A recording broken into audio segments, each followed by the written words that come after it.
పరిశుద్ధుడైన దేవ, దయగలిగిన ప్రభు, మహోన్నతుడా, మీకు వందనాలు.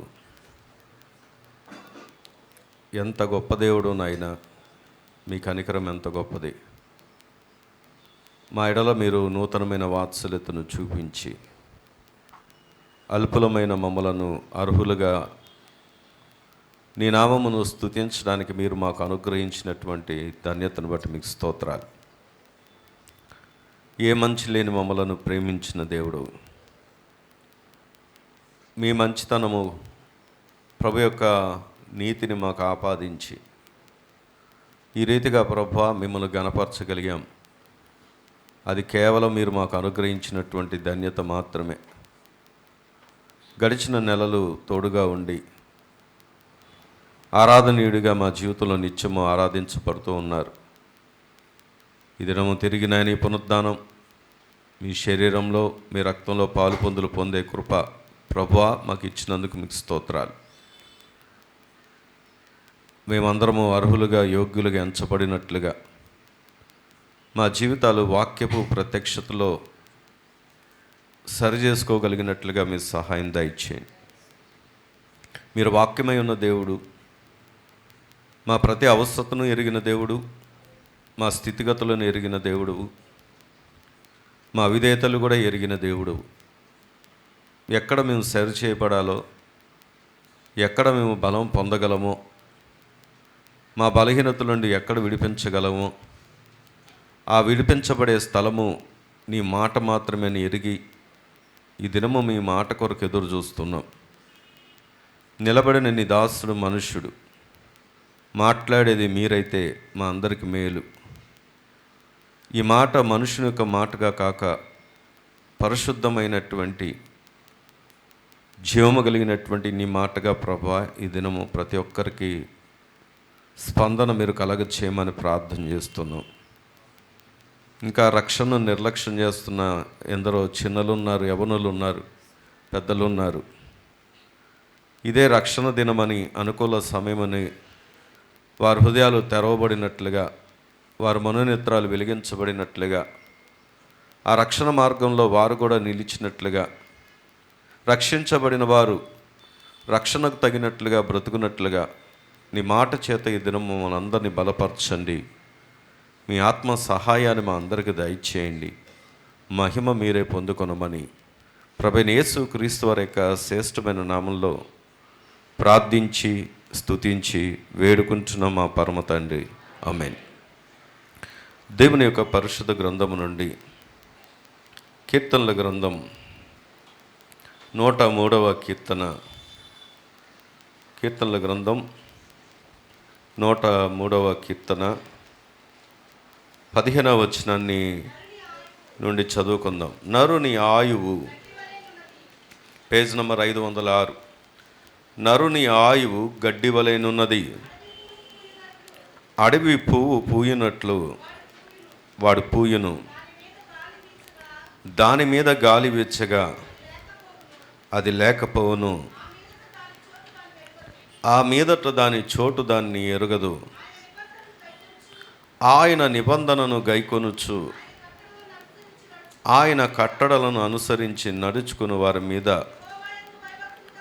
యెహోవా యందు భయభక్తులు గల వారి మీద ఆయన కృప యుగయుగములు నిలుచును. ఆయన నీతి వారి పిల్ల పిల్ల తరమున నిలుచును. యెహోవా ఆకాశమందు తన సింహాసనమును స్థిరపరిచి ఉన్నాడు. ఆయన అన్నిటి మీద రాజ్య పరిపాలన చేయుచున్నాడు. దేవుడు ఈ మాటలు మనందరి వినికిల్లో దీవించునుగాక, ఆమేన్. వినండి జాగ్రత్తగా.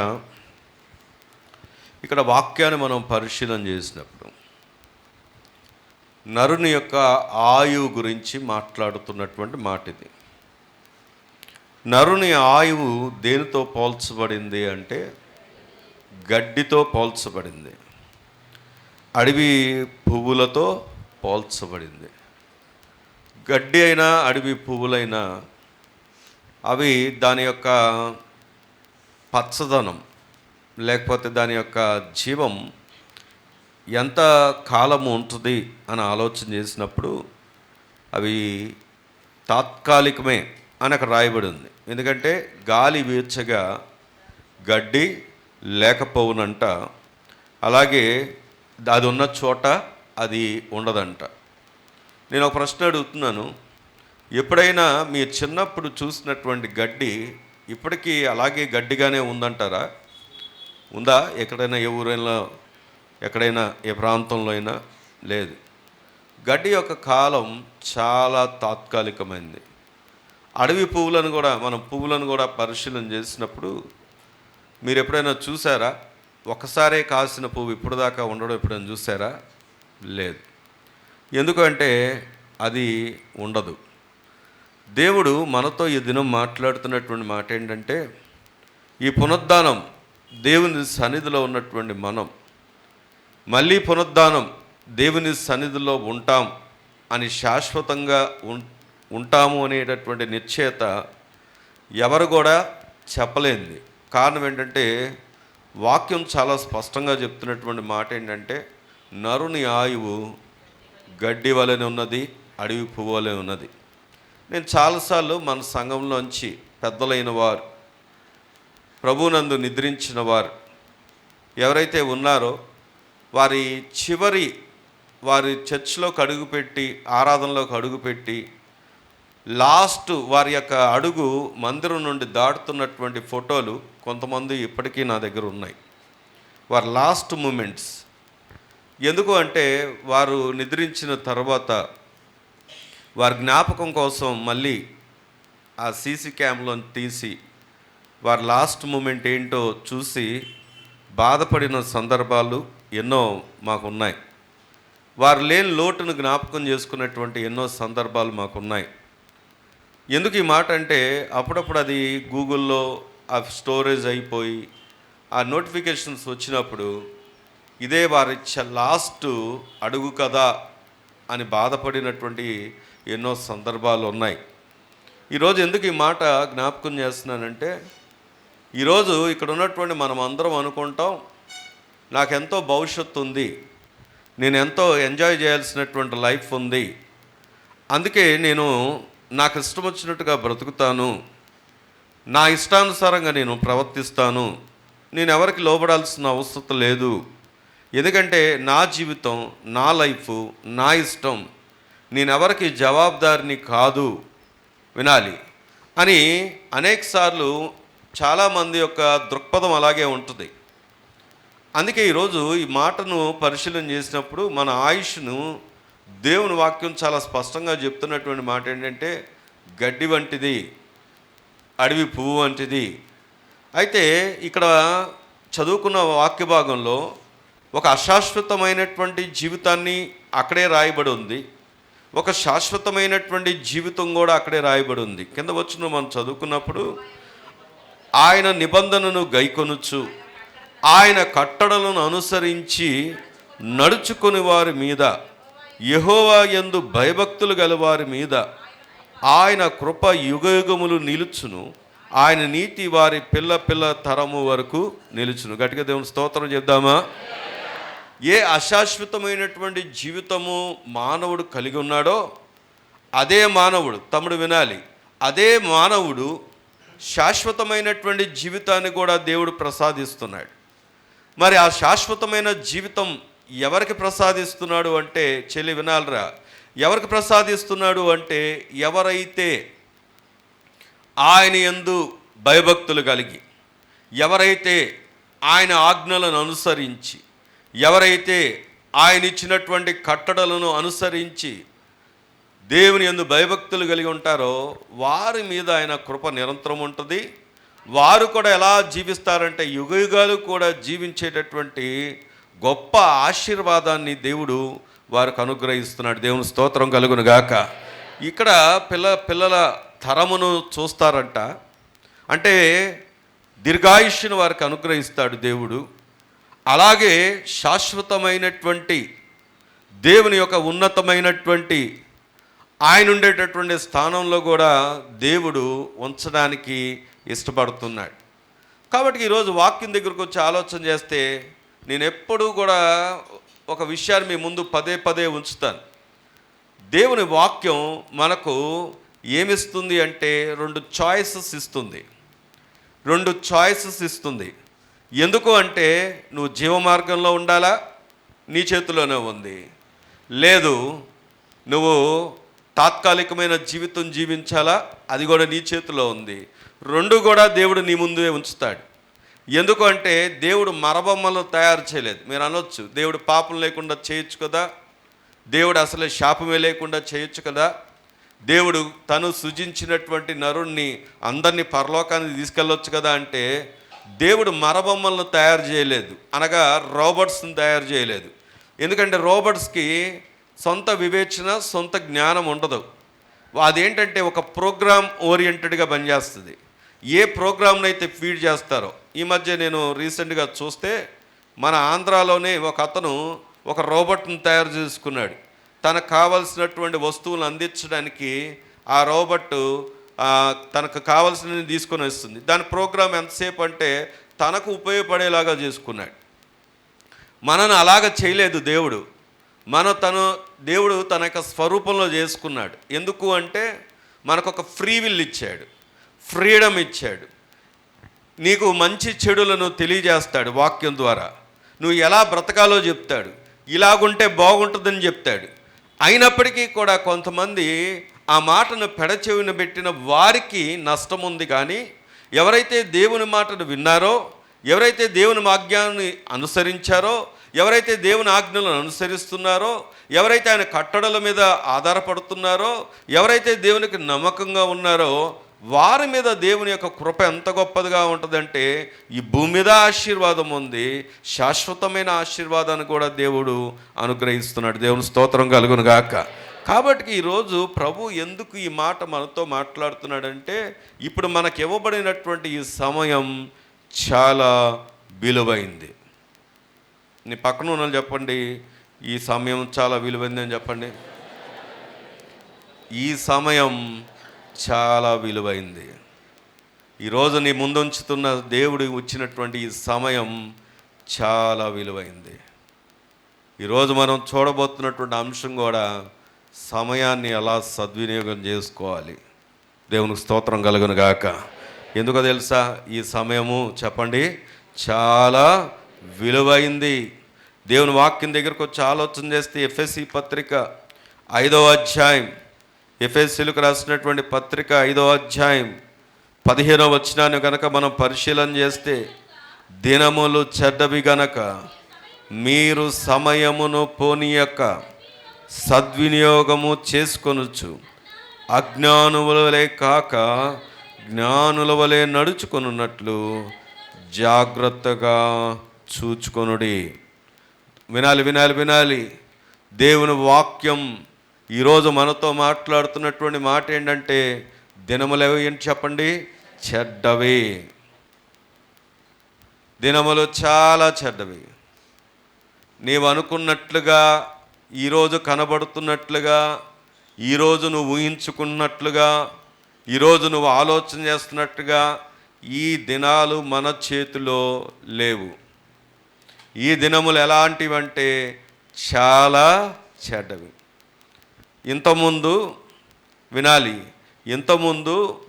ఎవరైనా పాపం చేయాలంటే, లేకపోతే మేము చదువుకునే రోజుల్లో పాపము అంటే తెలియకుండానే బ్రతుకుతున్నటువంటి రోజులవి. మహా అంటే ఒక అబద్ధాలు ఆడేవారేమో, ఏమండి, ఏదైనా చిన్న దొంగతనాలు చేసేవారేమో.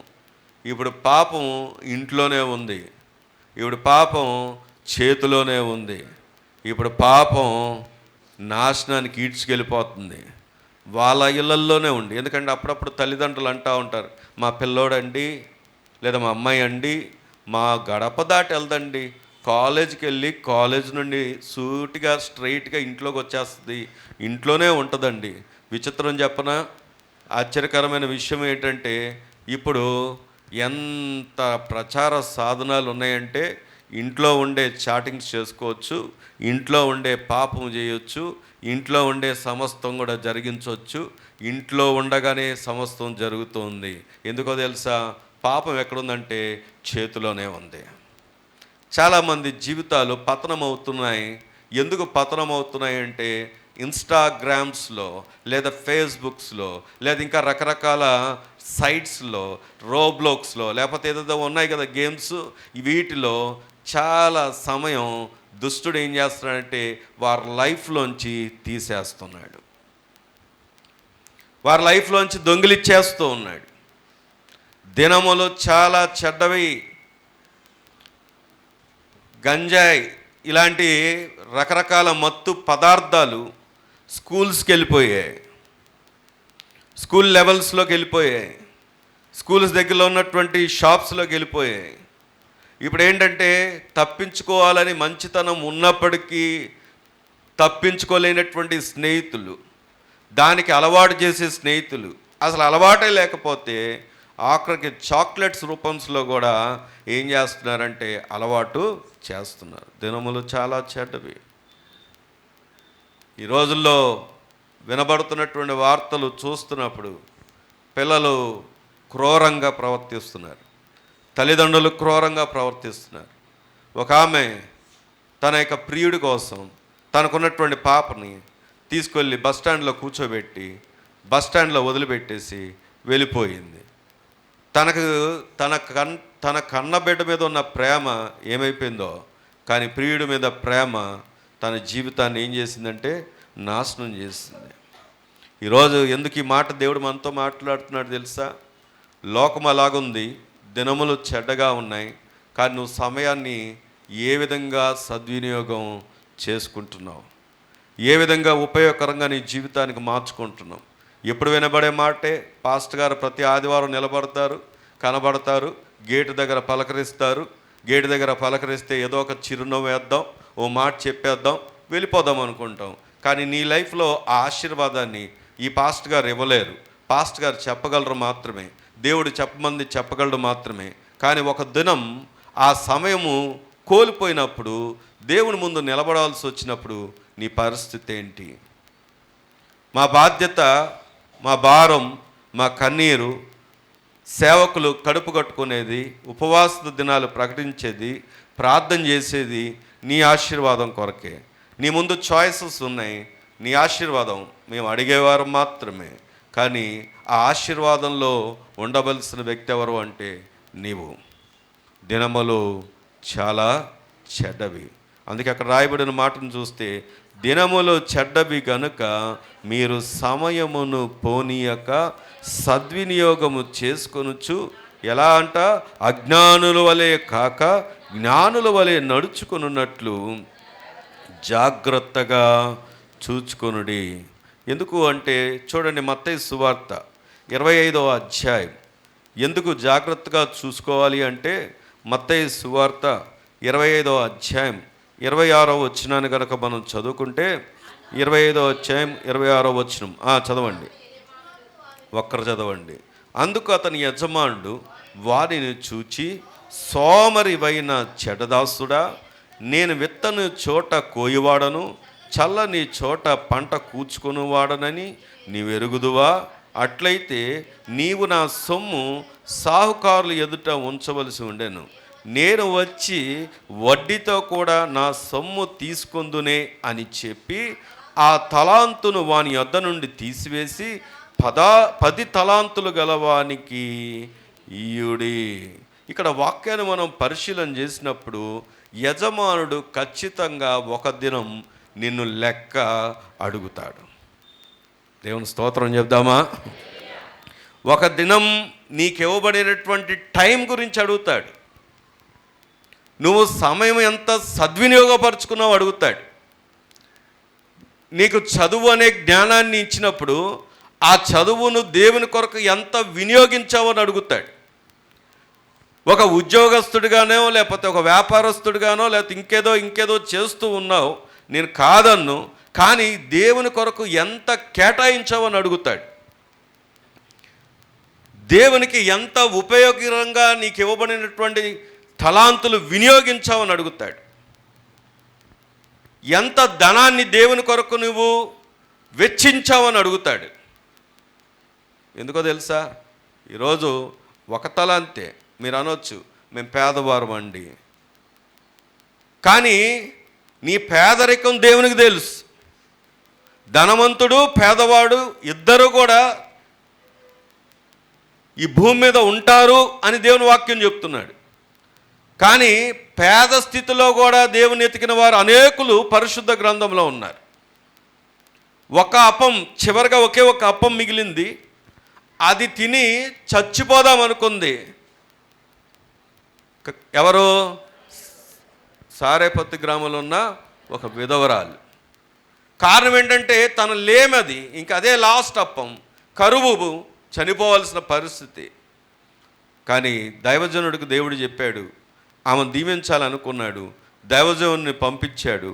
దైవజనుడిని పంపించినప్పుడు చూడండి అక్కడ టైము ఎంత విలువైంది అంటే, ఏ సమయానికి దైవజనుడు వచ్చాడో ఆ సమయంలో అక్కడికి వెళ్ళినటువంటి ఆ యొక్క విధవరాలు ఇద్దరు కూడా ఇంటరాక్ట్ అవుతారు.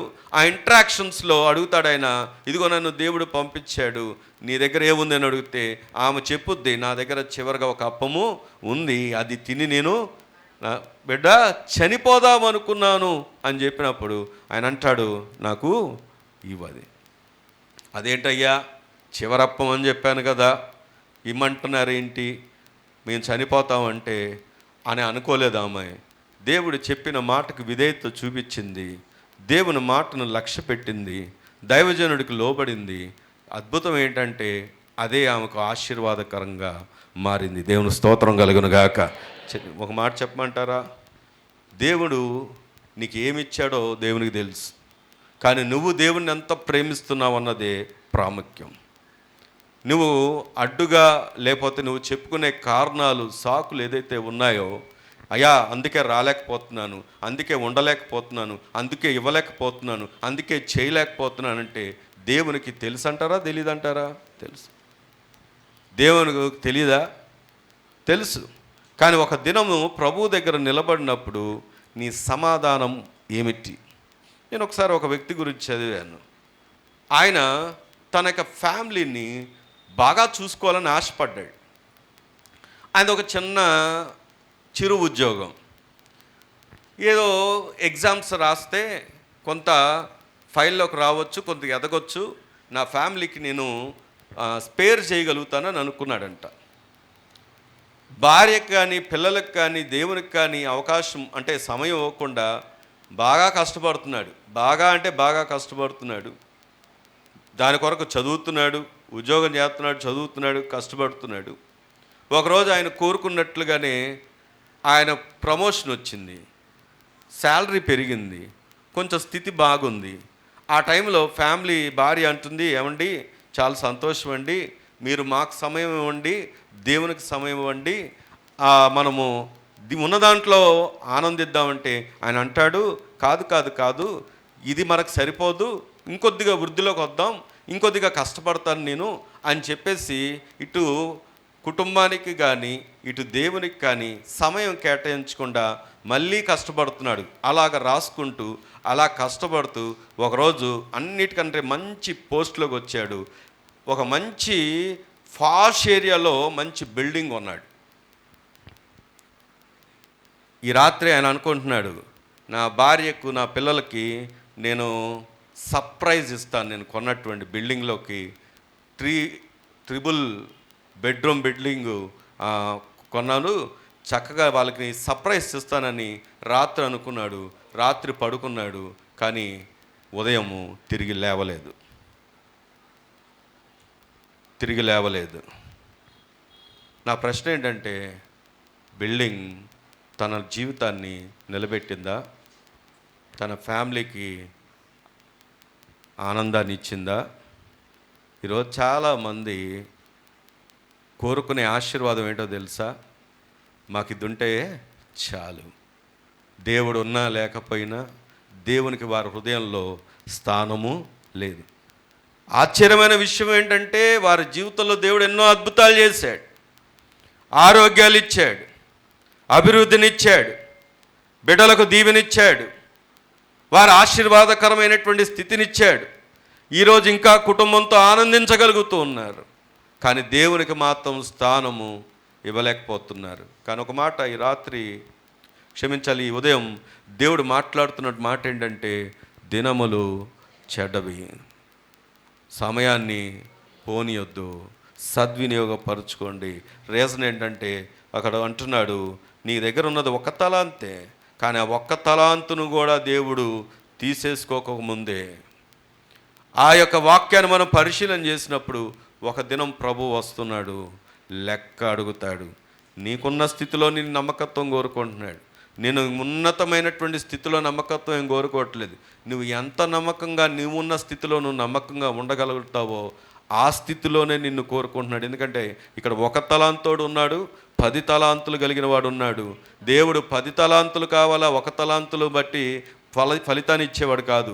నీకు ఏమి ఇచ్చాడో దాంట్లో నువ్వు నమ్మకంగా ఉండడమే ప్రభువుకి కావాలి. దేవుని స్తోత్రం కలుగును గాక. అందుకే దేవుని వాక్యం దగ్గరికి వచ్చి ఆలోచన చేస్తే ఈ దినం సమయం ఏం చేయాలి చెప్పండి, సద్వినియోగపరుచుకోవాలి. దేవుని వాక్యం దగ్గరకు చూడండి. కొలస్సీలకు రాసిన పత్రిక 4వ అధ్యాయం, కొలస్సీలకు రాసినటువంటి పత్రిక 4వ అధ్యాయం 5వ వచనాన్ని కనుక మనం చదువుకున్నట్లే, సమయము పోనీయక సద్వినియోగము చేసుకొనుచు సంగమునకు వెలుపటి వారి ఎడల జ్ఞానము కలిగి నడుచుకొనుడి. ప్రతి మనుషునికి చాలండి. దేవుని స్తోత్రం కలుగును గాక. ఇక్కడ వాక్యాన్ని మనం పరిశీలన చేసినప్పుడు పదే ఇదే మాట మనకు వినబడుతుంది. అదేమిటి అంటే సమయమును పోనీయక ఏం చేయమంటున్నాడు ఆయన, సద్వినియోగము చేసుకొనొచ్చు. సంఘము ఏంటి, చాలామంది ఏమిటి అంటే వినాలి. చాలామంది ఏం చేస్తారు అంటే నా మటుకే నేను అనుకుంటారు. వాక్యం చెబుతున్నటువంటి మాట ఏంటంటే నీ మటుకు నువ్వు బతికితే నువ్వు క్రైస్తవుడివే కాదు. ఇది కొద్దిగా తీవ్రమైనటువంటి మాట ఏమో కానీ, ఎందుకంటే దేవుడు మన ఎలా చూడాలనుకుంటున్నాడు, మన కొరకు మనం బ్రతకడానికి కాదు. ఎంతోమంది మిషనరీస్ వారి జీవితాల్ని పణంగా పెట్టారు. ఈరోజు మన చేతులకు ఉన్నటువంటి తెలుగు బైబిల్ ఏదైతే ఉందో దీన్ని తర్జుమా చేసింది ఎవరు చెప్పండి? దేవుడు తర్జుమా చేశాడా? ఎవరండి? విలియం కేరీ అన్న ఆయన ఒకవేళ భారతదేశానికి వచ్చి భారతదేశంలో ఉన్నటువంటి పరిస్థితి ఇప్పుడే ఇలా ఉంటే పరిస్థితులు అప్పుడు ఎలా ఉంటాయో ఆలోచన చేయండి. ఆయన వచ్చిన దినాల్లో ఎలా ఉండుంటాయో ఆలోచన చేయండి. ఎంత కష్టపడి ఉంటాడో ఆలోచన చేయండి. ఎంత శ్రమపడి ఉంటాడో ఆలోచన చేయండి. తనది కాని భాష, అదో తమ్ముళ్ళారా వినండి, తనది కాని భాష, తనకి రాని భాష. ఆయన ఒక భాషలోనే కాదు అనేకమైనటువంటి భాషల్లోకి తర్జుమా చేశాడు. మనం తెలుగు దాకా తీసుకొని వస్తే ఈ బైబిల్ని ఆయన తన జీవితాన్ని పణంగా పెట్టాడు. తన భార్య పిచ్చిదైపోయింది, తన ఇంటి వారిని కోల్పోయాడు. తీరా బైబిల్ ప్రచురణ ఆ టైంకి ప్రింటింగ్ ప్రెస్లు కూడా లేవు, ప్రింటింగ్ పద్ధతులు కూడా లేవు.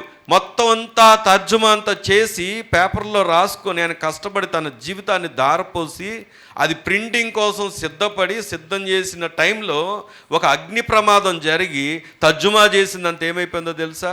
కాలిపోయింది. ఈరోజు బైబిల్ పట్టు రావాలంటే చాలామందికి నామోషి, చాలామంది రహస్యంగా తీసుకొస్తారు, పాకెట్లో బట్టే చిన్న బైబిల్ తీసుకొస్తారు. ఏమండి, నేను మాట చెప్పనా, దీన్ని మనం ఎంత గొప్ప చేస్తే మనం అంత గొప్ప చేయబడతాం. దేవుని స్తోత్రం కలుగును గాక. దేవునికి ప్రాధాన్యతనివ్వాలి, సిగ్గుపడనక్కర్లేదు. ఎందుకో తెలుసా? వారు సిగ్గుపడి ఉంటే ఈరోజు ఇది మన చేతికి వచ్చేదే కాదు. వారి జీవితంలో సర్వస్వం కోల్పోయారు. ఆలోచన చేస్తే కాలిపోతే అసలే తర్జుమా చేయబడింది, అసలే తనకు కాని భాష, మళ్ళీ ఎంత కష్టపడాలి. మనం అంటే ఏం చేస్తాం? ఒరిజినల్ డాక్యుమెంట్ ఏదన్నా ఇంటికి డాక్యుమెంటో ఆ డాక్యుమెంటో సర్టిఫికెట్లు ఏం చేస్తాం చెప్పండి? జిరాక్సులు తీసుకొని పెట్టుకుంటాం. ఎందుకైనా మంచిదని ఆధార్ కార్డులు అన్నీ ప్రతిదీ కూడా డూప్లికేట్లు తయారు చేసుకుంటాం. ఎందుకంటే మనకు ఏమో తెలియదు, ఎక్కడ పడిపోద్దో, ఏం పోద్దో, ఏమైపోద్దో అని. మనకు ఆ అవకాశం ఉంది, మనకు ఆ యొక్క ఆధిక్యత ఉంది. కానీ ఆ దినాల్లో మరి ఆలోచన చేయండి, తన జీవితాన్ని ధారపోసి కష్టపడి రాసి తర్జుమా చేసి గ్రీకులో ఉన్నటువంటి దాన్ని తర్జుమా చేసి మరి మనకు అందించిన ఈ బైబిల్ కాలిపోయిన తర్వాత కూడా మళ్ళీ ఆయన కష్టపడి విడిచిపెట్టలేదు, మళ్ళీ దాన్ని తర్జుమా చేశాడు. దేవుని స్తోత్రం కలుగును గాక. చెప్పండి, వాళ్ళతో పోలిస్తే మనం ఎక్కడున్నాం? ఏమండి, ఈరోజు అంత రక్తము ధారపోసిన పరిశుద్ధ గ్రంథాన్ని మనం చదువుతున్నామా? నీకు అవకాశం లేదా? నీకు సమయం లేదా? నీకు అవకాశం కుదరట్లేదా? ఏ జాబ్ అడ్డొస్తుంది? ఏ పని అడ్డొస్తుంది? వాళ్ళకి జాబులు లేవా? వారి కంఫర్ట్ లేదా? వారి దేశంలో ఆశీర్వాదం లేదా? వారు అక్కడ హ్యాపీగా ఉండలేరా? మన కోసం రావాల్సిన అవసరం ఏముంది? దేవుడు వారి హృదయాల్లో ఉంచినటువంటి భారం. ఈరోజు వాక్యం దగ్గరకు వచ్చి ఆలోచన చేస్తే సమయం సద్వినియోగం చేసుకోవడం అంటే నీ కళ్ళ ముందు కనబడుతున్నటువంటి వెలుపుట్టి వారిని, నీ కళ్ళ ముందే కనబడుతున్నటువంటి రక్షణ నేరి వారి కొరకు నువ్వు ఎంత ఉపయోగకరంగా ఉన్నావు. ఈరోజు ఆయన శరీరం, ఆయన రక్తం దగ్గరకు పాలుపొందులు పొందబోతున్నటువంటి మనం, ఏమండి, పాలుపొందలు పొందబోతున్నటువంటి మనం దేవుని కొరకు ఏం చేశామని ఆయనకు కృతజ్ఞత చెల్లించగలుగుతాం? దేవునికి ఎలాంటి జీవితం ద్వారా కృతజ్ఞత భావం కలిగిన వారంగా ఉన్నాం? ఈ వాక్యం ప్రభు మనతో మాట్లాడుతూ ఉన్నాడు. సమయమును సద్వినియోగము చేసుకోండి. అందుకే దేవుని వాక్యం దగ్గరకు వచ్చి ఆలోచన చేస్తే ఆదికాండం 47వ అధ్యాయం 9వ వచనాన్ని కనుక మనం చదువుకున్నట్లయితే, యాకోబు, నేను యాత్ర చేసిన సంవత్సరములు 130, నేను జీవించిన సంవత్సరములు కొంచెముగాను దుఃఖ సహితమైనవిగానే ఉన్నవి. అవి నా పితరులు యాత్ర చేసిన దినములలో వారు జీవించిన సంవత్సరములన్నీ కాలేదని ఫరోతో చెప్పి. ఇక్కడ వాక్యాన్ని మనం పరిశీలన చేసినప్పుడు ఈ యాకోబు ఒక సాక్ష్యం ఇస్తున్నాడు. ఏమని ఇస్తున్నాడు అంటే, ఆయన యాత్ర చేసిన సంవత్సరాలంట అంత హ్యాపీయెస్ట్ డేస్. ఓ అక్కలారా, అంత హ్యాపీయెస్ట్ డేస్ అంతే కదా? కాదు. యాత్ర చేసిన దినాలన్నీ కూడా దుఃఖ సహితమైనవంట. ఏంటి, ఎందుకు ఈ మాట చెబుతున్నాడంటే, యాకోబుకి ఆశీర్వాదం దేవుడు ఇవ్వలేదా? తండ్రి చేత బలవంతంగా నెత్తి మీద పెట్టించుకొని మోసం చేసి ఆశీర్వాదం పొందుకోలేదా? తర్వాత దేవుడు తన యొక్క పశ్చాత్తాపడి దేవుని దగ్గర దేవునితో పెనుగులాడి ఆశీర్వాదాన్ని పొందుకోలేదా? యాకోబు ఇశ్రాయేలుగా మారలేదా? మరి మారినటువంటి ఆయన మరి ఈ మాట ఎందుకు చెప్తున్నాడంటే, ఈ భూమి మీద ఉన్నటువంటి ఎలాంటి దినాలైనా మనకి ఇవ్వబడినవన్నీ కూడా దుఃఖ సహితమైనవే. ఎవరైనా నాకులాంటి వాళ్ళు నిలబడి 100 సార్లు ఆశీర్వాదాలు పలికినా, 100 సార్లు దీవెనలు పలికినా ఇది తాత్కాలికమైనటువంటి ఉపశమనం కలిగిస్తుందేమో, కానీ ఈ భూమి మీద ఎలాంటి నరుడైనా మరణము చూడకుండా ఉండటం అసాధ్యం. ఈరోజు ఎందుకు దేవుడు ఈ మాట మనతో మాట్లాడుతున్నాడంటే, మరణము చూడకముందే, నీకు సమయం ఉన్నప్పుడే నీవు సమయాన్ని సద్వినియోగపరుచుకోవాలి. ఈ మాట ప్రకటించబడుతున్నప్పుడు, దేవుడు మనతో మాట్లాడుతున్నప్పుడు ఈ యాకోబు అంటున్నాడు, నా దినాలన్నిటిని నిన్ను పరిశీలన చేస్తే అవన్నీ దుఃఖ సహితముగా ఉన్నాయి. ఒకవేళ మన దినాలను మనం పరిశీలన చేస్తే ఎంత ఆశీర్వాదకరంగా అనిపిస్తున్నాయి, ఎంత ఉపయోగకరంగా అనిపిస్తున్నాయి. అందుకే ప్రభు చెప్తున్నాడు, నీ సమయాన్ని నువ్వు సద్వినియోగం చేసుకోవాలి. క్రెడిట్ కార్డు లేదా క్రెడిట్ కార్డు కంటే ఒక డెబిట్ కార్డు ఉందనుకోండి, నీ జీవితంలో ఆ బ్యాంక్ వాళ్ళు ఏదో ఆఫర్ ఇచ్చారు. ఏంటి ఆఫర్ అంటే, అప్పుడప్పుడు లాటరీలు తగిలినట్టుగా ఒక ఆఫర్ ఇచ్చారు. ఒక డేకి, ఒక రోజుకి ఎన్ని గంటలు ఉంటాయి చెప్పండి? ఎన్ని గంటలు ఉంటాయి? 24 గంటలు, అంతేనా? 24 గంటలు ఇంటూ ఒక గంటకి ఎన్ని నిమిషాలండి? 60 నిమిషాలు ఇంటూ 60. తర్వాత ఒక నిమిషానికి ఎన్ని సెకండ్లు అంటే 60 సెకండ్లు. సరే, ఒక 24 గంటల్లో 60 సెకండ్లకు మారుస్తే 86,400 సెకండ్లు. నీకు కార్డు ఒకటి ఇచ్చి నీకు ఒక బంపర్ ఆఫర్ ఇస్తున్నాను. ఏంటా బంపర్ ఆఫర్ అంటే, ఈ 86,400 సెకండ్లో దాంట్లో ఎంత అమౌంట్ ఉందో అంత కూడా నువ్వు వాడేయాలి. డ్రా చేయడానికి వీల్లేదు, వాడాలి. దాన్ని దేని కొరకు వాడతావో, కొంటావో, ఏం చేసుకుంటావో నీ ఇష్టం. వాడేయాలంటే ₹1 మిగులుస్తారా? చెప్పండి, ₹1 మిగులుస్తారా? మిగల్చం. పావలా కూడా మిగలదు. మొత్తం కూడా ఏం చేస్తాం చెప్పండి? మూడ్చేస్తాం.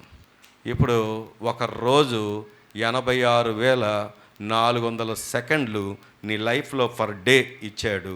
మరి ఎంత వినియోగించుకుంటున్నావు? ఎంత ఉపయోగించుకుంటున్నావు? నీకు తెలుసా, ప్రతి సెకండ్కి దేవుడు నిన్ను లెక్క అడుగుతాడు. నువ్వు జీవించినటువంటి జీవితానికి ప్రతి సెకండ్కి కూడా ఒకరోజు ప్రభువుకు లెక్క అప్పగించాలి. అప్పగించవలసి వచ్చినప్పుడు మరి ఏం సమాధానం చెబుతావో దేవుడు నీ ముందు ఉంచుతున్నాడు. సరే, సమయం సద్వినియోగపరచుకోవడానికి కొన్ని సూచనలు వాక్య భాగం ద్వారా నేర్చుకుందాం. నేను ఎప్పుడూ చెప్తాను, దేవుని వాక్యం మనం ఎలాగుండాలో చెప్తాడు, ఎలా ఉండకూడదో చెప్తాడు. ఉండడానికి ఆయనే మార్గాన్ని చూపిస్తాడు. ఇలా ఉంటే బాగుంటుందని చెప్తాడు. అలా ఉంటే దీవించబడతాం. అలా ఉండడానికి దేవుడు మనకు బోధిస్తాడు. అయినప్పటికీ కొంతమంది అజ్ఞానులు అంట, అక్కడ ఇందాక చదువుకున్నాం కదా, వారంట పెడచెవిన పెడతారంట. పెడచెవిన పెడితే నష్టపోయేది మనమే. కానీ నష్టపోనివ్వకుండా మనం ఎలాగ అకౌంటబుల్గా, ఇంగ్లీష్లో ఏమంటారంటే దానికి అకౌంటబుల్ అంటారు. అంటే అకౌంటబుల్ అంటే ఏంటి? లెక్క అప్పగించవలసిన బాధ్యత మనకుంది. కాబట్టి ఎలా అకౌంటబుల్గా ఉండొచ్చో దేవుని వాక్యం దగ్గర ఆలోచన చేద్దాం రండి. మనం ఎలాగ అకౌంటబుల్గా ఉండొచ్చు అంటే, కొరింథీ 2వ పత్రిక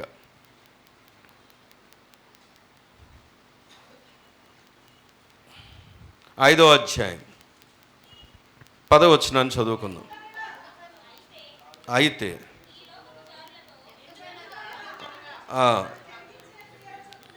ఎందుకనగా తాను జరిగించిన క్రియల చొప్పున అవి మంచివైనా సరే చెడ్డవైనా సరే దేహముతో జరిగించిన వాటి ఫలమును ప్రతివాడును పొందునట్లు మనమందరమును క్రీస్తు న్యాయపీఠం ఎదుట ప్రత్యక్షము కావలెను. మనం ఎలాగ అకౌంటబుల్గా, అంటే ఎలాగ మన సమయాన్ని సద్వినియోగపరచుకోవచ్చు అంటే, నీ దేహంతో జరిగించే ఏ పనైనా ఒకరోజు లెక్క అప్పగించవలసి ఉన్నదని ఎరిగి నువ్వు ఏ పనులు చేయాలి? అక్కడ చెప్పండి, ఏ పని చేయమంటున్నాడు?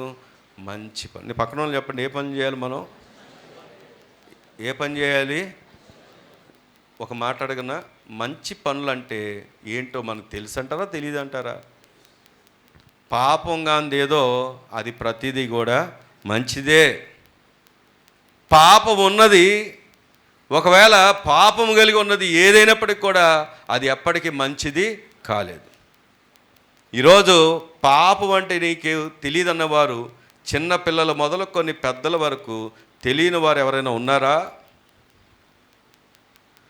తెలియని వారు ఎవరైనా ఉన్నారా? పాపం అంటే చిన్న పిల్లోడు కూడా తెలుస్తుంది. పాపం అంటే చిన్న పిల్లోడు కూడా ఆకర్షితులు అవుతున్నాడు. ఎందుకంటే వాళ్ళని ఆకర్షించడానికి పాపం ఏం చేస్తుందంటే ఎప్పుడు కూడా అట్రాక్ట్ చేస్తూ ఉంటుంది. ఇంటర్నెట్లో ఏదో చూస్తారు, వాస్తవానికి వాళ్ళు మంచిగా చూడాలనుకుంటారు. యూట్యూబ్స్ కానీ ఇంకా రకరకాల ప్రచార సాధనాలు చూస్తూ ఉంటారు. చూసేటప్పుడు ఆకర్షించే ఒక థంబ్నెయిల్ వస్తుంది, చూసేటప్పుడు ఆకర్షించే ఒక ఫోటో వస్తుంది, చూసేటప్పుడు ఆకర్షించే ఒక పాపప్ అంటారు, ఇలా మెరుస్తూ ఉంటుంది. ఖచ్చితంగా ఇదేంటో వద్దులే, చూడొద్దులే అని అడుగు పెట్టేవారు లేరా? వెళ్తున్నప్పుడు మార్గంలో కనబడే లోకము, పాపము మనం చూడట్లేదా? ఈరోజు లోకంలో ఉన్నవారే ఎలాగ ఉన్నారంటే, సంఘంలో ఉన్నటువంటి వ్యక్తులను కూడా మనం పరిశీలన చేస్తున్నప్పుడు ఇంకా పాపం చేస్తూ, మొన్న అమ్మగారు చెప్పారు ఒక దర్శనం వచ్చిందని, ఎవరో పాపంలో ఉన్నారని, జాగ్రత్త పడమని. ఎందుకు చెప్పారు అంటే, ఆ వ్యక్తి ఎవరో ఒకవేళ మీకు తెలియకపోవచ్చు, దైవ సేవకులుగా దేవుడు బయలుపరుస్తూ ఉంటాడు. ఒక వ్యక్తి ఎక్కడున్నాడో, ఒక వ్యక్తి ఏం చేస్తున్నాడో మనం అనుకుంటాం, పాస్టర్ గారు మమ్మల్ని చూశారేమో అందుకే చెబుతున్నారేమో అని అనుకుంటారు. పాస్టర్ గారు వ్యక్తిగతంగా మిమ్మల్ని చూడకపోవచ్చు, కానీ దేవుడు చూస్తున్నాడు. దేవుడు తన యొక్క ఆత్మ నడిపింపులో సేవకులకు బయలుపరుస్తాడు. ఈరోజు నేను చేస్తున్న అర్ధరాత్రి, అపరాత్రి, కటిక చీకట్లో ఎవరికి తెలియదని అనుకోవచ్చు, కానీ కాదు కాదు కాదు దేవుడు నిన్ను చూస్తున్నాడు. పాపము వాళ్ళు వచ్చే జీతం ఏంటంటే మరణం. దాని నుండి తప్పించడానికి ప్రభువైన యేసు క్రీస్తు వారు ఈ భూమి మీదకి మన కొరకు వచ్చాడు. దేవుని స్తోత్రం కలుగును గాక. అందుకే వాక్యం దగ్గరకు వచ్చి ఆలోచన చేస్తే, నీ దేహాలతో ఏం చేస్తున్నావు? ఈరోజు చెడ్డ ప్రచారాలు చేసేయచ్చు, చెడ్డ మాటలు పలికేయచ్చు, చెడ్డ ప్రవర్తన కలిగి ఉండొచ్చు, హృదయంలో ద్వేషం ఉండొచ్చు, అసూయ ఉండొచ్చు, లేకపోతే ఇంకా ఇతర ఆకర్షణలు ఉండొచ్చు. ఇవన్నీ ఉండొచ్చు, ఏం పర్వాలేదు. ఒకరోజు ప్రభు నీ దేహానికి ఇచ్చినటువంటి టైం ఉంటుంది. ఆ టైంకి నేనేం అడుగుతాడంటే లెక్క అడుగుతాడు. కాబట్టి ఈ దేహంతో మనం చేసేది మంచి పనులైనా సరే, చెడ్డ పనులైనా సరే, ప్రభు క్రీస్తు న్యాయపీఠం దగ్గర మనం నిలబడవలసి ఉన్నది. అందుకే వాక్యం దగ్గరకు వచ్చి ఆలోచన చేస్తే మరి ఏం చేయాలి? దేవుని వాక్యం మనతో మాట్లాడుతున్నాడంటే, రండి యోబు గ్రంథం 9వ అధ్యాయం, యోబు గ్రంథం 9వ అధ్యాయం 25వ వచనాన్ని కనుక మనం చదువుకున్నట్లయితే, 9వ అధ్యాయం 25వ వచనం చదవండి అమ్మా.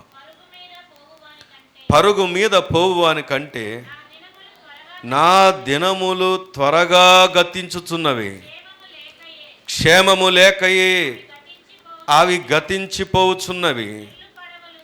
రెల్లు పడవలు దాటిపోవునట్లు అవి జరిగిపోవును. ఎర్ర మీదకి విసురున్న దిగు పక్షిరాజు వలె అది త్వరపడి పోవును. ఇక్కడ యోబు అంటున్నాడు, పరుగు మీద పోవు అని కంటే నా దినములు త్వరగా గతించి. ఆయన పోలికలు చెప్తున్నాడు. ఏమేమి పోలికలు చెప్తున్నాడు? ఒకటంట పరిగెత్తేవాడు ఎలా పరిగెత్తుతాడో అలాగ కాలం కూడా ఎలా పరిగెత్తుందో తెలుసా? ఇప్పుడు ఆల్రెడీ ఇది ఏ నెలలో అడుగు పెట్టాం? మొన్నే అనుకుంటా, జనవరి వెళ్ళిపోయినట్టు అనిపిస్తుంది. మొన్నే అనుకుంటా క్రిస్మస్ సెలబ్రేషన్ చేసుకున్నట్టుగా అనిపిస్తుంది. కానీ ఆశ్చర్యమైన విషయం ఏంటంటే, కాలం చాలా వేగంగా పరిగెత్తుతుంది. ఒకప్పుడు బర్త్డే రావాలంటే చాలా టైం అనిపించేది, ఆ సెలబ్రేషన్ చేసుకోవాలంటే చాలా టైం అనిపించేది. కానీ ఇప్పుడు బర్త్డే చాలా ఫాస్ట్గా వస్తుంది. నెలలు గడిచిపోతున్నాయి, సంవత్సరం గడిచిపోతుంది. రీజన్ ఏంటో తెలుసా? కాలం కూడా పరిగెత్తుతుంది. యోబు ముందే చెప్తున్నాడు, కాలం వేగంగా పరిగెత్తుతుంది. వేగంగా పరిగెత్తుతుందంటే అర్థం ఏంటో తెలుసా? మనం ముగింపులోకి వెళ్ళిపోతున్నాం. మన పరుగు ముగించబడిపోయే పరిస్థితులు రాబోతున్నాయి.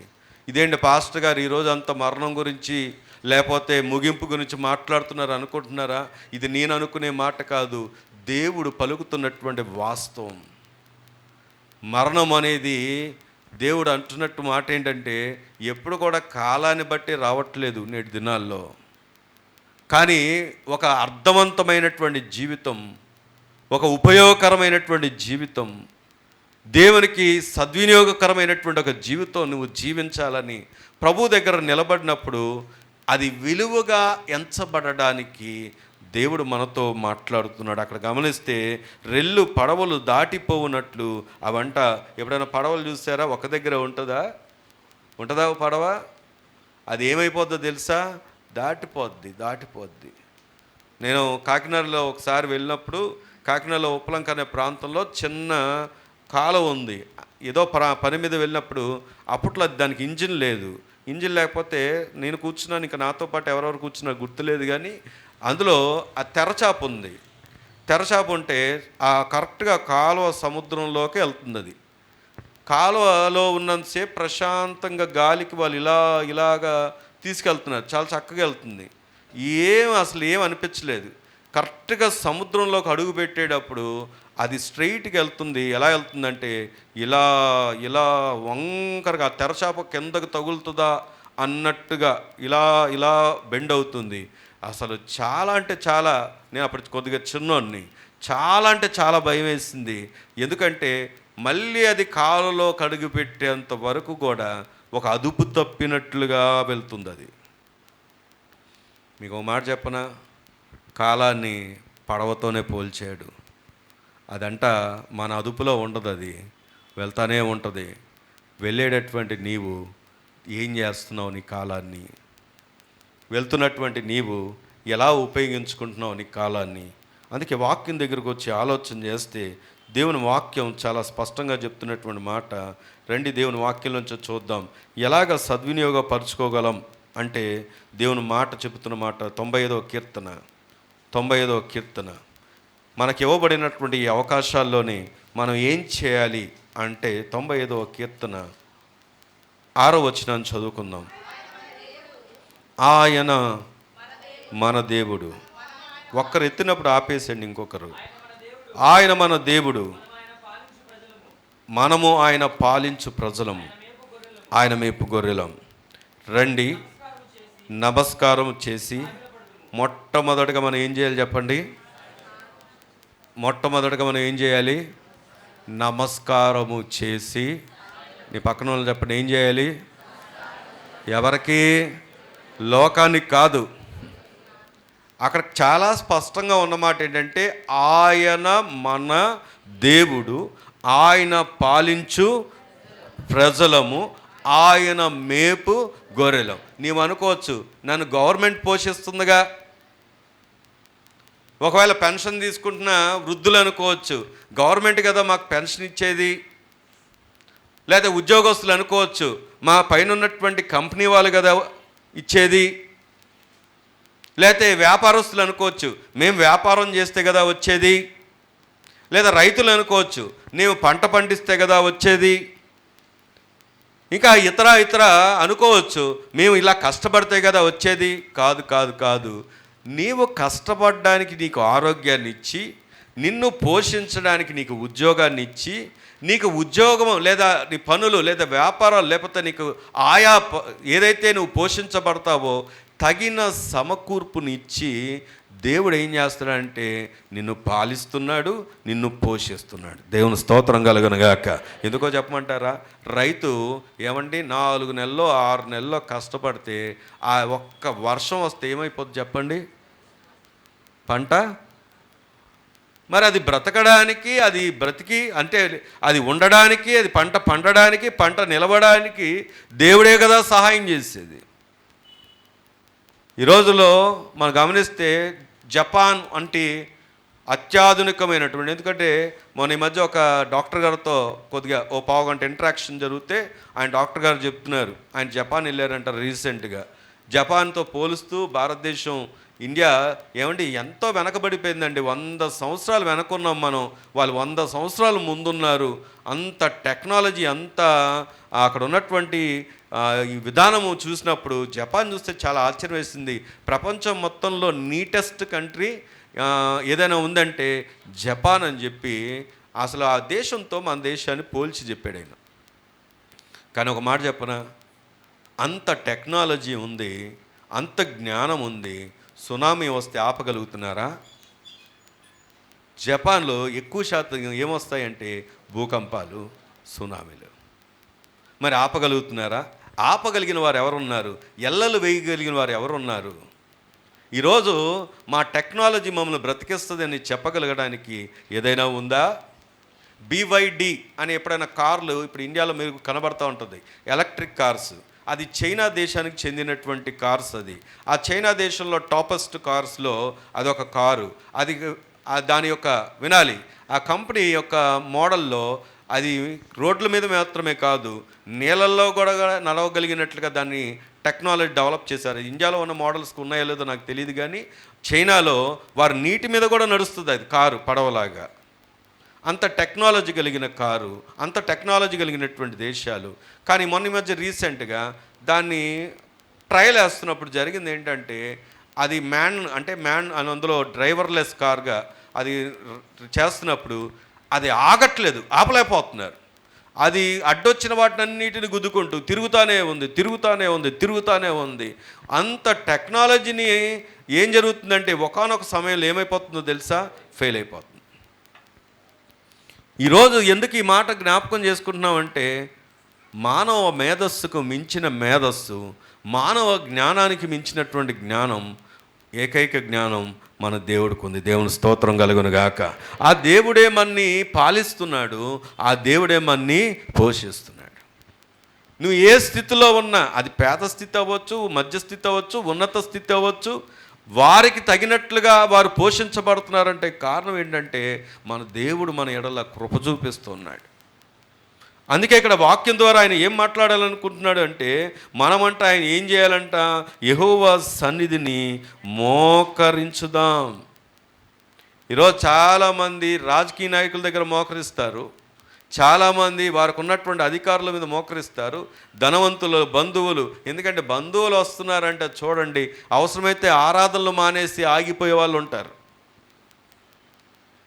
సమయం, ఈరోజు నా ముందు ఉంటున్నటువంటి ఈ సమయం, మనకి ఇవ్వబడినటువంటి వారక్రమాలు, ఉపవాస దినాలు, ఉపవాస ప్రార్థనలు, మనకి ఇవ్వబడుతున్నటువంటి ఏదైతే సమయాలు ఉన్నాయో దాన్ని నువ్వు దొంగిలిస్తున్నావు. కానీ ఈ సమయం నువ్వు దుర్వినియోగపరుచుకుంటున్నావు అన్న విషయం నీకు తెలియట్లేదు. నీ ఆశీర్వాదానికి నువ్వే అడ్డుగా ఉన్నావు. ఈరోజు ప్రభు ఎందుకు మాట చెప్తున్నాడంటే, ఆయనను ఎరిగిన వారు ఏం చేయాలంటే ఆయన సన్నిధిని మోకరించి, కింద మాటలు చదువుదామా? నేడు మీరు ఆయన నా మాట అంగీకరించిన ఎడల ఎంత మేలు. నీ పక్కన చెప్పండి, ఏం చేయాలి? ఆయన దగ్గర మోకరించాలి, ఆయన మాట నీవు వినాలి. నీ సమయాన్ని నువ్వు ఎలా సద్వినియోగం చేసుకోవచ్చు? ఆయన సన్నిధిలో నువ్వు మోకరించాలి, ఆయన సన్నిధిలో ఆయన మాటను నీవు వినాలి.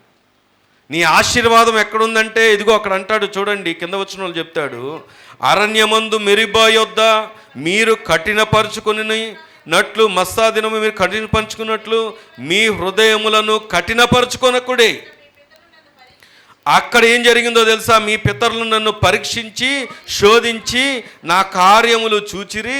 40 ఏండ్ల కాలం ఆ తరం వారి వలన నేను విసికి, వారు హృదయము తప్పిపోవు ప్రజలు, వారు నా మార్గము తెలుసుకోలేదని అనుకుంటుని, కావున నేను కోపించి వీరెన్నడూ నా విశ్రాంతిలో ప్రవేశించకూడదని ప్రమాణము చేసి.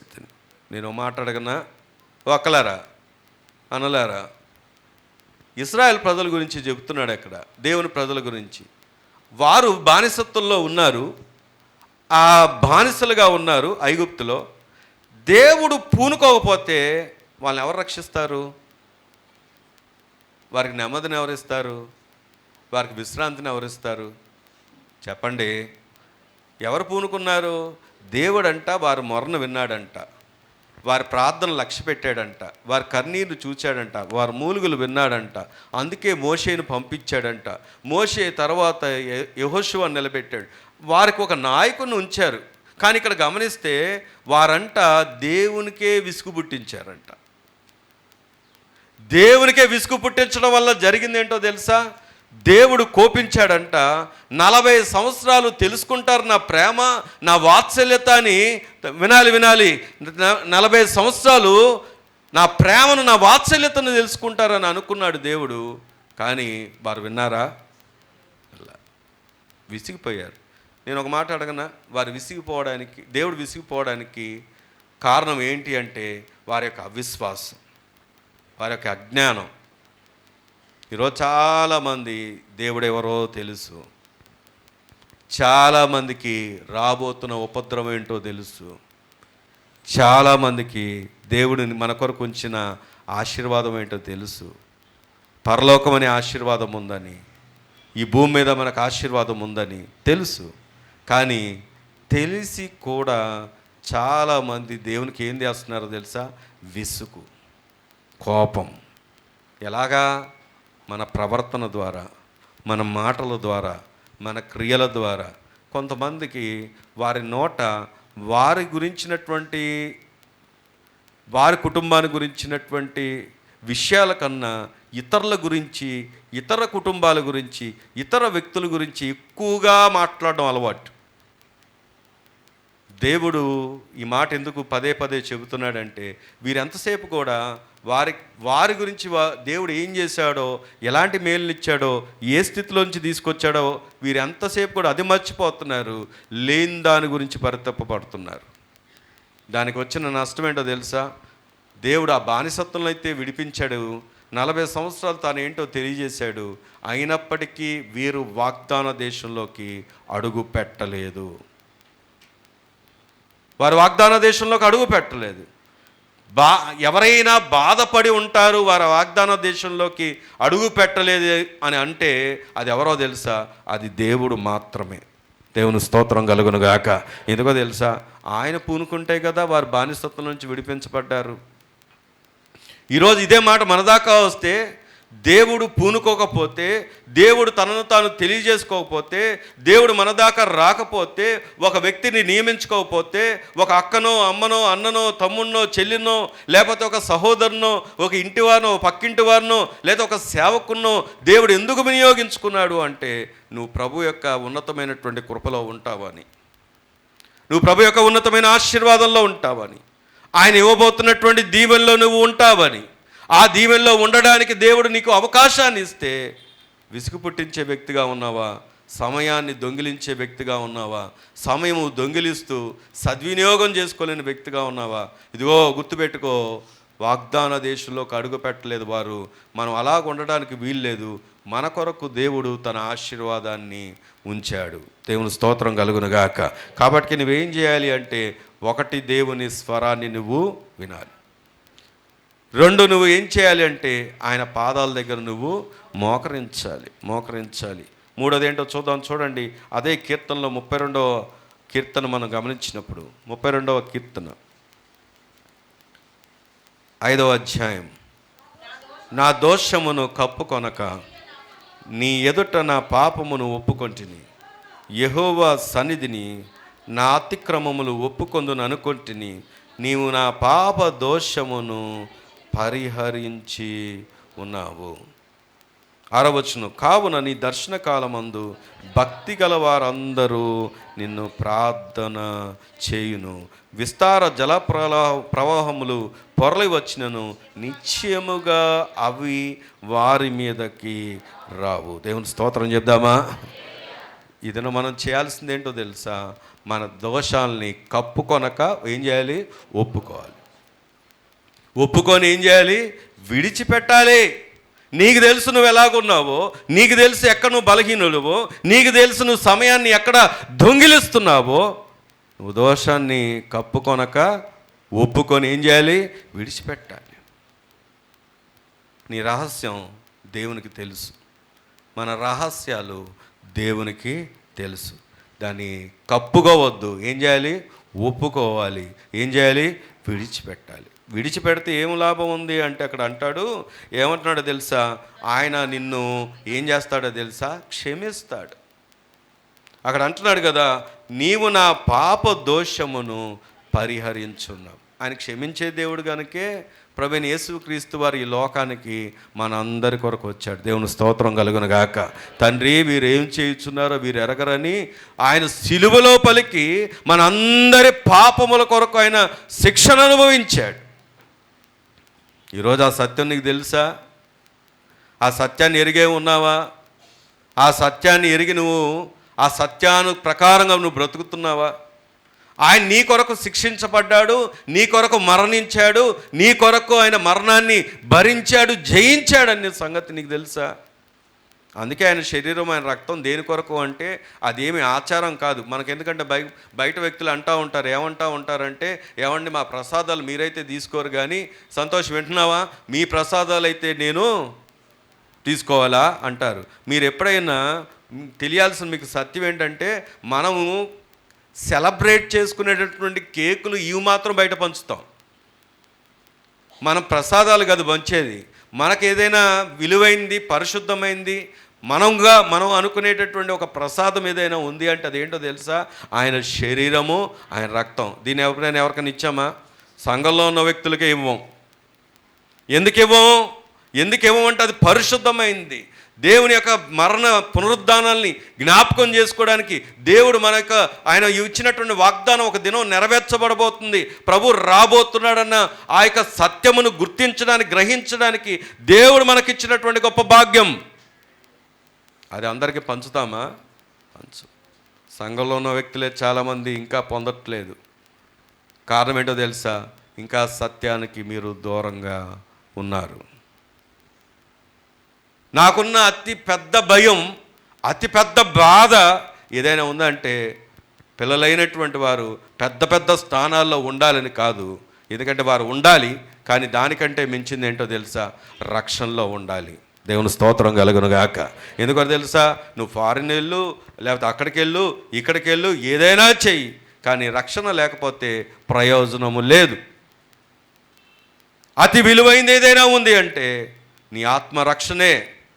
దేవుడు ఈ భూమి మీదకి ఎందుకు వచ్చాడు అంటే నువ్వు రక్షించబడడానికి, నశించిన దాన్ని వెతికి రక్షించడం కొరకు మనుష్య కుమారుడు ఈ లోకానికి వచ్చాడు. ఒకవేళ నేను దీవించడానికైతే ఇక్కడ దాకా రాక్కర్లేదు. ఆయన పరలోకపు ఐశ్వర్యము, పరలోపు గౌన్లు విప్పగలడు. దీవెనన్నది నోటి మాట చేత కూడా కలగగలదు. కానీ దానికంటే విలువైంది అమూల్యమైనటువంటి రక్షణ, అమూల్యమైనటువంటి రక్షణ, ఆ అమూల్యమైనటువంటి రక్తము, అమూల్యమైనటువంటి విశ్వాసం. మీరు పేతురుపత్రికలో చదివితే ఇవన్నీ అక్కడ ఉంటాయి. అమూల్యమైన విశ్వాసం, అమూల్యమైనటువంటి రక్తం, అమూల్యమైనటువంటి రక్షణ. విలువైంది ఏదైనా ఉంది అంటే దేవుడు ఈ సమయం కూడా నీ రక్షణ కొరకు నీతో మాట్లాడుతున్నాడు. దేవుని స్తోత్రం కలుగును గాక. ఎందుకో తెలుసా? ఇంకా పాపాల కొరకే నువ్వు దేవుని దూరం పెడుతుంటే, ఇదిగో వారంట ఎన్నో మేలు చూశారంట, కానీ వాగ్దాన దేశంలోకి అడుగు పెట్టలేదంట. కానీ ఈరోజు నేను మేలులు చూసి ఆగిపోయిన వ్యక్తులంగా ఉండకూడదు. దేవుని రాజ్యంలోకి అడుగు పెట్టాలి. దానికి నువ్వేం చేయాలి అంటే నీ దోషాలని ఒప్పుకొని విడిచిపెట్టాలి. కప్పుకోవద్దంట. కప్పుకుంటే ఏమవుద్ది? కప్పుకోవడం అన్న మాట ఎక్కడ ఉంటుందంటే, మిలిటరీలో మేము ఎక్కడైనా క్యాంపులకు వెళ్తే క్యాంపుల్లో ఏం చేస్తారంటే మొట్టమొదటిగా మేము మాతో పాటు వ్యాన్స్లో ఏం తీసుకెళ్తామంటే వలలు తీసుకెళ్తాం. ఆ వలలు ఎలా ఉంటాయంటే మామూలు వలల్లాగా ఉండవు. అదంతా కెమోప్లై అంటారు. దాన్ని ఎలా ఉంటుందంటే ఆకులుగా, అది అచ్చంగా పైనుండి చూస్తే ఎలా ఉంటుంది అంటే అది భూమిలాగే, నేలలాగే ఉంటుంది. పైనుండి చూసే వాళ్ళకి అది ఎలా కనబడుతుంది? వ్యాన్లు పెడతారు, వ్యాన్ల పైన కప్పేస్తారు, ఆ వల వేస్తారు, టెంట్ల మీద వలలు వేస్తారు. చూసే వాళ్ళకి అది చెట్టులాగా ఉంటుంది. కప్పుకోవడం అంటే అది. ఎందుకు అంటే ఆ యొక్క శత్రువుల నుండి కప్పుకోవడం అన్నమాట. కానీ ఇక్కడ దేవునికి 139వ కీర్తన మీరు తర్వాత చదువుకోండి, పదే చదువుకోండి, రోజుకు ఒకసారైనా చదువుకోండి. దేవునికి మరుగైంది ఏది లేదు, ఏదీ లేదు. కప్పుకోలేమంతే. కానీ కప్పుకోక ఏం చేయమంటున్నాడు? ఆయన ఒప్పుకోమంటున్నాడు, విడిచిపెట్టమంటున్నాడు. ఆయన సన్నిధిలో మోకరించాలి, ఆయన వాక్యాన్ని నువ్వు వినాలి. విన్నటువంటి నీవు నీ దోషాలని ఒప్పుకోవాలి, విడిచిపెట్టాలి. విడిచిపెడితే అక్కడ ఏం జరుగుతుంది? ఆ మాట చదువుకో, ముగించుకుందాం. కావున నీ దర్శన కాలం అందరూ భక్తి గల వారందరూ నిన్ను ప్రార్థన చేదురు. విస్తార జలప్రవాహములు పొరలి వచ్చినను నిశ్చయముగా అవి నీ మీదకి రావు. దేవుని స్తోత్రం చెప్దామా? జలప్రవాహాలు రావని చెప్పలేదు దేవుడు, వస్తాయి. శ్రమలు రావని చెప్పలేదు దేవుడు, వస్తాయి. అదేంటండి? ప్రార్థన చేస్తే, మోకరిస్తే, వాక్యం చదివితే, దేవుని సన్నిధిలో ఉంటే శ్రమలు రావనుకుంటే మీరేంటి వస్తాయని చెప్తున్నారంటే? వస్తాయని చెప్తున్నాడు, దేవుడే చెప్తున్నాడు. కానీ ఏం చెప్తున్నాడు ఆయన? వస్తాయి, కానీ అవి నీ మీదకి రావు, అవి నీ మీదకి రానివ్వను, దానిలో నువ్వు చిక్కుకొనవు, దాని నుండి నేను తప్పిస్తాను, దాని నుండి నేను నిలబెడతాను, లేవనెత్తుతాను, ఎందుకంటే నేను నీకు తోడై ఉన్నాను అంటున్నాడు. దేవుని స్తోత్రం కలుగును గాక. కానీ ఎప్పుడు నీ సమయాన్ని నువ్వు సద్వినియోగపరుచుకున్నావు? ఎక్కడ వేస్తున్నావు మోకాలు? ఎక్కడ చదువుతున్న వాక్యం? ఎక్కడ చూపిస్తున్నావు విధేయత? ఎక్కడ లోబడుతున్నావు దేవునికి అనేది ఒక ప్రశ్న. అందుకే ఈరోజు ప్రభు చెప్తున్నాడు, సమయము సద్వినియోగపరచుకుందాం, ప్రార్థన చేసుకుందాం. దేవుడు మనతో మాట్లాడిన మాట చెప్పడానికి ఇంకా వినడానికి చాలా విషయాలు ఉన్నాయి.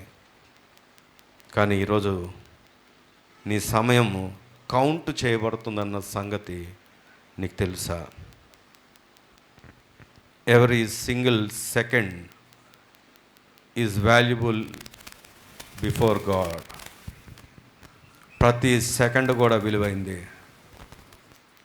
నువ్వు ఎక్కడ ఉన్నావో, ఏం చేసావో, ఎంత సంపాదించావో ఇది ప్రభువుని సంతోషపెట్టలేదు.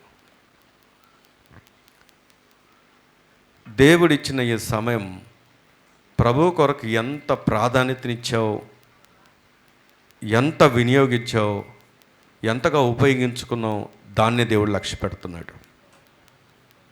నీ దేహంతో చేసిన అవి మంచి పనులైనా సరే, చెడ్డ పనులైనా సరే, ఒక దినం ప్రభు దగ్గర లెక్క అప్పగించవలసి ఉన్నది. ప్రియ సంగమా, దినములు చెడ్డవి. సమయమును సద్వినియోగపరచుకుందాం. ప్రభు దొరకు కాలంలో ఆయన అంగీకరిద్దాం. ప్రభు సమీపంగా ఉన్నప్పుడు మేలులు పొందుదాం. హృదయంలో ఆయనకు స్థానం ఇద్దాం. నువ్వు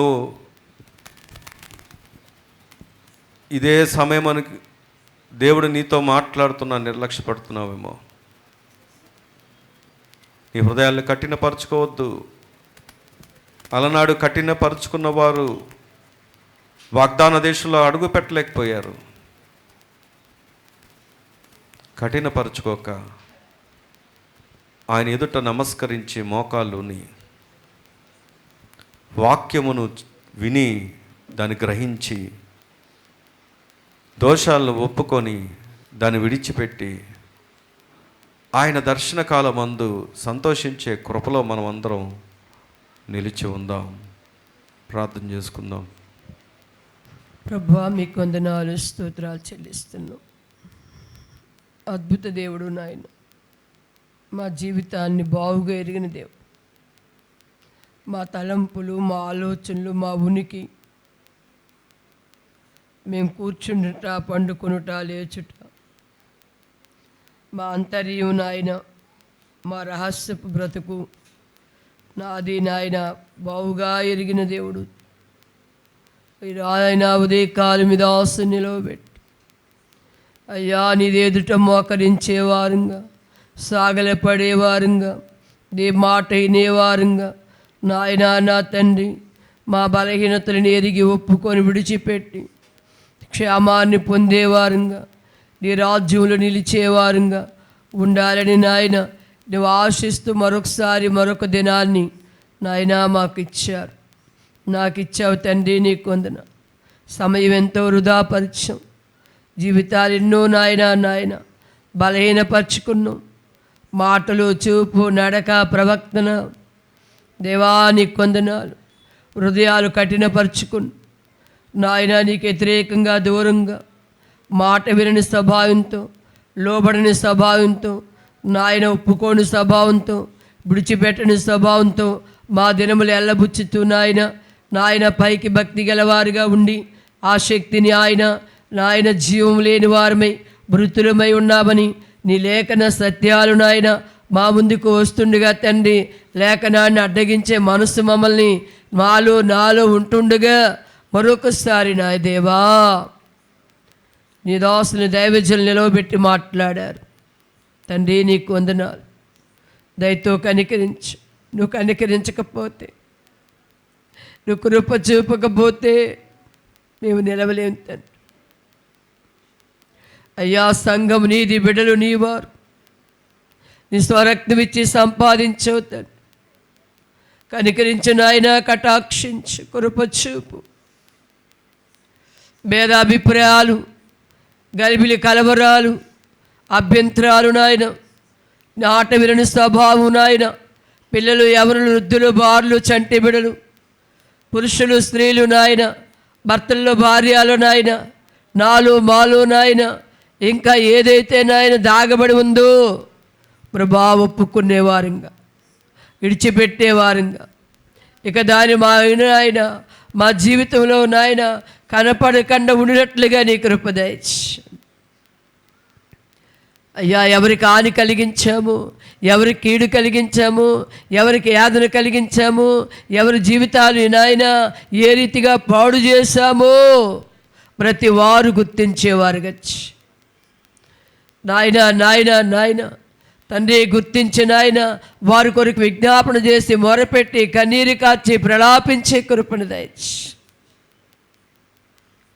తండ్రి నీ కొంత జీవితాల్లో పరిపూర్ణత దయచి, సంఘంలో పరిపూర్ణత దయచి నాయన, కుటుంబాలు నాయన అయ్యా అయ్యా అయ్యా దైవ ప్రభావితములు సమాజములో, సంఘములో, దేశములో బిడ్డలు ప్రభావితులుగా ఉండినట్లుగా అయ్యా సత్యమందు నాయన ప్రతిష్ఠించబడిన వారుగా, వాక్యము నాయన సత్యమే వాక్యమన్నారు, వాక్యములో ప్రతివారు ప్రతిష్ఠించబడిన వారుగా, వాక్యమున నాయన అయ్యా జీవజాలములతో నాయన ఉతక స్నానం చేయబడిన వారుగా, మచ్చాడాగు మూడు నాయన ముడతాటి ఏది లేకుండా నీ రాకడికి రాజ్యంగా ఉండినట్లుగా సిద్ధపరచమని, స్థిరపరచమని, బలపరచమని, నీరు పెట్టమని, ఎరువు వేయమని, రాకడికి నాయన నీ కంచిగల తోటలు ఫలవంతంగా ఉండినట్లుగా నీ కృపానుగ్రహించి మీ దాసులు ఇంకా ఘనంగా బలంగా వాడుకొని మీ మాట నాయన ప్రజల్లో రూఢీపరిచి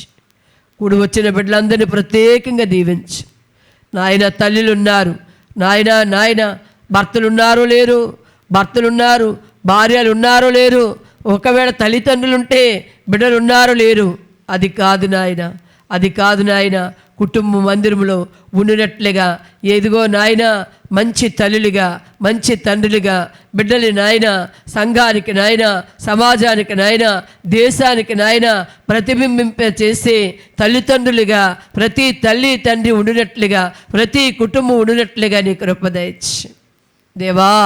వారిని ఎడా పెడా నాయన ఎక్కడో వదిలి ఎక్కడో విడిచి నాయన నాయన దిగో తండ్రి వారి మట్టుకు వారు నాయన నాయన నా మట్టుకు నేను మందిరంలో నాయన అయ్యా ఇదిగో తండ్రి హాజరుకో నాయన ఆచారపూర్వకంగా జీవించడానికి ఉండడానికి కాక నాయన దైవభక్తి కలిగిన స్త్రీలుగా తండ్రి పురుషులుగా కుటుంబాలను నాయన ప్రభావితంగా నాయన దేశంలో, సమాజంలో, సంఘానికి ప్రభావితంగా వారు బిడ్డలు ఉండినట్లుగా వాక్యపు నాయన నాయన సత్యములో ప్రతి ఒక్కరు నాయన ప్రతిష్ఠింపజేసి మీ నామనికే మహిమ పొందుకోమని ప్రార్థన చేస్తూ నీ శరీరముగా నీ రక్తముగా త్రాగు ప్రతివారు తన్ను తాను పరీక్షించుకొని శిక్షావిధి కలగకుండా నాయన నీ ఎదుట నాయన తీర్పు నుండి దాటబడిన వారుగా నీ కృప మా అందరికీ అనుగ్రహించి ఇంకా ఎందరైతే నాయన ఆ రక్షణకి నిర్లక్ష్యం చేస్తున్నారు, ఏదైనా నాయన దూరంగా ఉన్నారు, దైత్యవాన్ని కనికరించి వారి హృదయాలు తెరచి వారిని ఆకర్షించి నీ రాజ్య వారసులుగా నిలిపినాయన మీ నామానికి మహిమ పొందమని ప్రార్థన చేస్తూ నజరేయుడని యేసు నామమున అడిగి పొందున్నాం పరమ తండ్రి, ఆమేన్.